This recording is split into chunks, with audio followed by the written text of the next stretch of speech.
যদি হিস্টোরি থাকতো প্রিভিয়াস যে এখানে, বাবারে কিসের শব্দ এটা?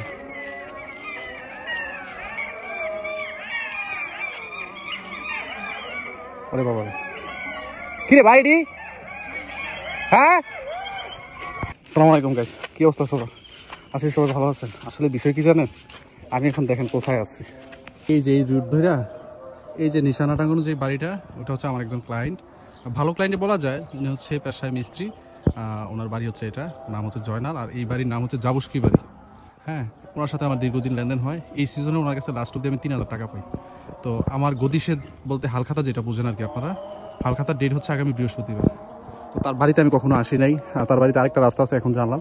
বাট এই যে দেখছেন একদম নিস্তব্ধ, এদিক দিয়ে মানুষ কীভাবে চলাচল করে আমি জানি না। আমি হচ্ছে খুব ভীতু একজন পার্সন, কথা বুঝছেন, খুব ভীতু, বেশি ভয় পাই আর কি।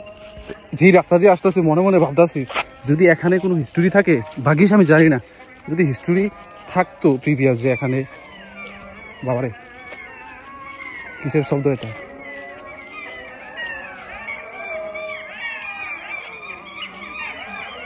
আরে বাবারে, কিরে ভাইডি? হ্যাঁ, ওই পাশে প্রচুর পরিমাণে শিয়াল, যে সাউন্ডগুলো আপনারা শুনতেছিলেন। আমি লাকিলি যাক তোদের কাছ অব্দি যাইনি। আমি দেখেন কি কি অবস্থার মধ্যে দিয়ে যাইতেছি, মানে আমার জীবনে, হ্যাঁ আমার জীবনে এই ধরনের এক্সপিরিয়েন্স আর হয়নি। এবং শিয়ালগুলোর আওয়াজ এত বেশি পরিমাণে ছিল, আই মিন মেবি ওরা একটা দল ছিল সেখানে।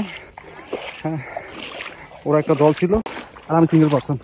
যে কোনো টাইম ওরা একটা অ্যাটাক করার পসিবিলিটি ছিল।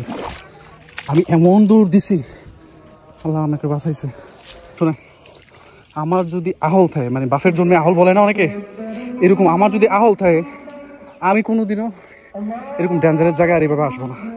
দেখেন আমার এক হাতে জুতা, এখন আমি এই সাঁকু দিয়ে পার হবো। আমি জানিও না যে এই সাঁকু এখানে ছিল, থাকলে আমি এত দূরে আসতাম না। এই সাঁকু দিয়ে আমি এখন রাস্তার উপরে যাবো, এমন জায়গা মনে করেন যত ব্যাকওয়ার্ড, এক পাশে রাস্তা আছে, আরেক পাশে আসার মতো কোনো ধরনের কোনো ব্যবস্থা নেই। এই ঝোপঝাড়, এখানে সাপ, বিভিন্ন জিনিস, ক্ষতিকারক জিনিস থাকতে পারে। শিয়াল তো অবভিয়াসলি আছে ভাই, যে পরিমাণে আমি লাউড শুনছি শিয়ালের, মনে করেন যে আমি গেলে নির্ঘাত ওরা আমাকে অ্যাটাক করতো, নির্ঘাত। আল্লাহ আমাকে বাঁচাইছে। সবাই আমার জন্য দোয়া করবেন। আসসালামু আলাইকুম।